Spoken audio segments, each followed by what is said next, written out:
everybody. Welcome to the Energy News Beat podcast. My name's Stu Turley, President and CEO of the Sandstone Group. We got a wild ride today, and I'll tell you, Michael's on assignment again. I think he's goofing off at the beach, but let's get started. I'll tell you, again, thank you to all the people that are listening to the show. Thank you for all the guests that we have lined up. I want to give a shout out to Doomberg. He was a hoot. Go check out Doomberg and subscribe to his podcast, his Substack. But the show we got lined up today is just nutty. First story coming around the corner is nuclear phase out increases CO2 emissions from electrical generation. You can't beat that. Under new Texas law, Texas will charge electric drivers an extra $200 per year. We'll find out why. And then there's talks starting to avert a strike at Australia's biggest LNG terminal. What is that going to mean for U.S. natural gas, and what are the prices going up? Here's another one going around the world now to China. Take a look at China's big plans for Limpopo and why locals should be concerned. You got to pick a story with Limpopo on it. It's just something you have to do. Then you take a look at Governor Josh Shapiro's wrong approach to grid reliability. This one's a really interesting story about Pennsylvania Governor Josh Shapiro. And they've even mentioned Meredith Angwin in this story. So got to give a shout out to Meredith. She is a national treasure out there. Just wanted to let you know there. She's the author of Shorting the Grid, one of the best books I've ever written on the written on the grid. So, all right, our first story here: nuclear phase out increases CO2 emissions from electrical generation. A total of 13% more emissions came from electricity production in Belgium in the first half of the year compared to the same period the year before. Why did that happen? When we take a look at the CO2 emissions recorded in February to July 2022, they were 13% higher. They rose 146 to 168 grams of CO2 per kilowatt hour. They're supposed to be conservative, but let's take a look down here. And it is the emissions tend to decrease as Belgium enters period of weather which are more conducive for the use of renewable energy. That's pretty important as well too. That you're not always going to have there, and you have to have the nuclear information or the electrical generation there. Energy generation from France is polluting more than in France. Belgium is polluting more than in France, which has a higher group of nuclear. In Germany, 468, 86 grams. Andy, let's back up and cut this last little bit out there where I was stumbling. Compared to CO2 emissions in February to July, those recorded in the same period were 13% higher. Emissions rose from 146 grams to 168 grams of CO2 per kilowatt hour. And even those are said to be conservative. Energy generation, therefore, is worse in Belgium than it is in neighboring France. France has so much more nuclear, 72 grams. Now, which is just, there's a significant difference between 146 and 72. We're talking about half. When you take a look at Germany, Germany has 486 grams and the Netherlands has 349. Why does the Netherlands have so much less? They got a lot of hydro. They got a lot of natural gas as well. So when you're talking about coal fire plants, yes, coal fire plants are bad. But when you take a look at CO2 emissions, um, you got to have nuclear and you got to have hydro in order to do it. So just trying to rely on renewables is not going to do it. Under the new state law, next story coming around the block is Texas will bill electric vehicle drivers for an extra $200 per year. I find this kind of odd in Plano. Tony Frederico bought his Tesla 5 years ago because he was spending lots of money on gas, but they will change slightly in September 1 when Texas will start charging an additional fee of $20 a year. He's quoted in this article as saying it just seems arbitrary with no logic behind it, but I'm going to have to pay it. And I would agree with it. It seems arbitrary, but it is because of the road construction repairs. The weight of the cars is a lot. I mean, when you sit back and take a look at the batteries of a Tesla, it adds an estimated 5,000 pounds to the car, depending on the size of the car. The gasoline taxes go to the state highway fund, which is the Texas Department of Transportation calls its primary funding source. So when you take a look at the percentages of cars, Miss Producer, could you fly in this chart, number of electric vehicles, and then the percentage of electric vehicles?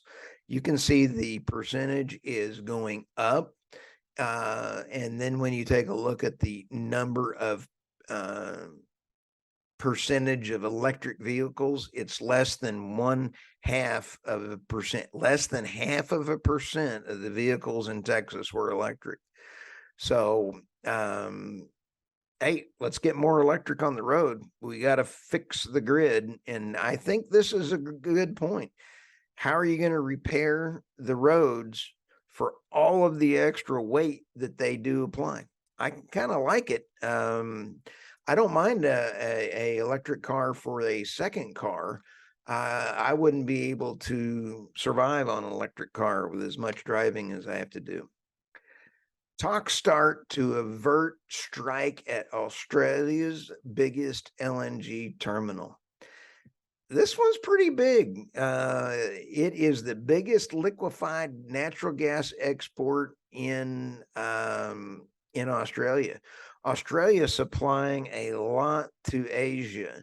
The disruptions could go from, let's see here, it is strikes at the Woodside Chevron Corp, which is 10% of global LNG supply at risk. That is nuts, especially when we cover how much LNG Europe still needs and Asia still needs. It is going to make a huge difference. You can't make a 10% change in a commodity without really having a significant impact. It's one we got to watch. I hope the talks go well. Let's take a look at China. Limpopo. I'm sorry, I just had to do this story. A look at China's big plans for Limpopo and why locals should be concerned. Limpopo and China and South Africa, large-scale industrial agreement for Limpopo in the next 5 years. They're talking about textbook neo-colonization, and it's just China going in and really offering solutions, taking money back. They're giving away free money. The Bricks and Road initiative has really started this whole process off, giving money for projects. Then they buy the project, and then China makes money, bigger money than if they were able to get the money from a decent funding source. Why is China, with a country over 100 million people, still living below the poverty line? They have 100 million people below the poverty line. And you sit back and take a look. The loan handouts as debt collection or debt colonialism is what this. It's a debt trap that is being done by the West as well as China. And you take a look at the economic zone that is in here, South Africa, and according to the recently Business Insider, the 4,600 megawatt coal-fired power plant's sole purpose is to electrify the industrial zone. China is putting in coal plants in this area, and they're saying 4,600 megawatt coal-fired plant known as the China Power Plant International Project, 12 million tons, a coking coal plant, 3 million tons of coal, iron plant, 3 million tons, a stainless steel plant, 3 million tons, manganese powder plant, limestone and apartment buildings and everything else. Unbelievable amount of money that they are really putting into this. So take a look. If you get money at a low cost with strings attached, you might want to look where those strings are looking at. So last story coming around the corner here. Governor Josh Shapiro's wrong approach to grid reliability. Josh Shapiro is Pennsylvania's governor. And in the Commonwealth, he was sitting here, and they have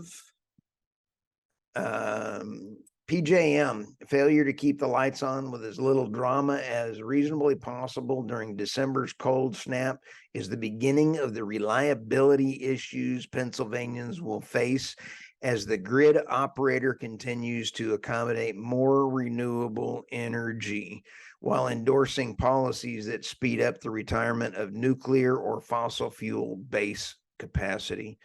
Got to give a shout out to Meredith Angwin. Her book, Shorting the Grid, explains mandates for new renewable energy will not succeed in building grids that are 100% renewable, but will instead make grids more fragile and more expensive. I'll tell you what, Meredith is an absolute national treasure. And when you sit back and take a look, her grid book, I'll have it in the show notes here. Read that book and you'll understand a lot more of why the grid is actually one of the most complex machines ever built. And you cannot change physics. You can't change economics. You can't print money in order to get to renewable. Just visited with Deborah Wald, CEO of Green Lily, and I guarantee you, she knows how to make renewable natural gas from waste. That is renewable to me. And when you talk about solar or wind that you have to have, and it's not sustainable financially, that to me is a real worrisome issue. One of the, it's going to take, Caesar Rodney Institute explains that each loss of gigawatt of baseload electricity generated by a coal and natural gas, as well as nuclear, requires 3 gigawatts of wind and solar to replace it. I think that number is actually a little low. To replace the 40 gigawatts of baseload generation required by 2030, we'll need to build 120 gigawatts of solar power. That number, I believe, is a little low using some of the crayon math that I use. And that's another, I everything I've created in models or construction, taking a look, that nameplate, gigawatt nameplate panel is always off. So if you need 1 gigawatt, you need to add another 180 wind towers. So you're talking some serious issues here. And they say 120. I think it's closer to the 180. Anyway, with that, I hope everybody has an absolutely wonderful day. You're going to go out and knock it out of the park. You're going to have a great day at work. You're going to have a great day, and just plan something. Hug your wife, hug your spouse, hug your kids, hug your neighbor. Thanks. I appreciate you guys. Have a great day.